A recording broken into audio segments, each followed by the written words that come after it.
Stagnation is very dangerous. ఒక్కొక్కసారి మన జీవితంలో కొన్ని విషయాల్లో మనం ఇరుక్కుపోయినప్పుడు అందులోంచి బయటికి రావడానికి ఉపయోగపడేది ఏంటో తెలుసా? చూడండి, చదువుదాం ఈ వచనం. ఐజయా 58:6. దుర్మార్గులు కట్టిన కట్లను విప్పుటయు, దుర్మార్గులు కట్టిన కట్లను విప్పుటయు, కాడి మాను మేకులు తీయుటయు. ప్రతి ఒక్కరికి ఏదో ఒక భారం ఉంటుందండి.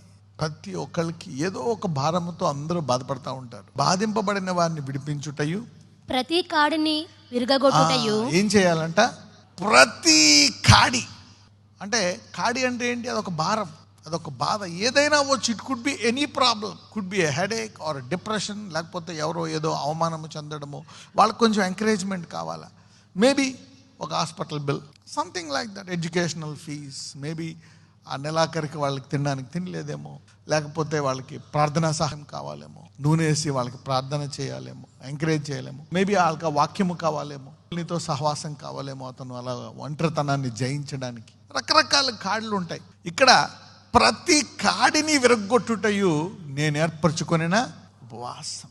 సో ఉపవాసం అంటే చాలా హయ్యర్ ర్యాంక్, చాలా విశ్వాసము అధికముగా ఉంటేనే చేసేది. అలాంటికి మీరు బైబిల్లో గొప్ప గొప్ప కార్యాలు ఎప్పుడు జరిగాయంటే ఉపవాసం ఉన్నప్పుడు జరిగాయి. ఉదాహరణలు కూడా చెప్పాను నేను. ఎస్తేర్, యూదులు వాళ్ళ మీద మరణశాసనం వచ్చినప్పుడు ఉపవాసం ఉంటే ఏమైంది? రివర్స్ అయిపోయింది. నినివే పట్టణం. Fasting has changed many many many things. మరి దానికంటే ఇంకా గొప్పదానికి దేవునికి ఇష్టడుగా ఉండాలి అంటే కాడులు ఏం చేయాలంట? విరగొట్టాలి.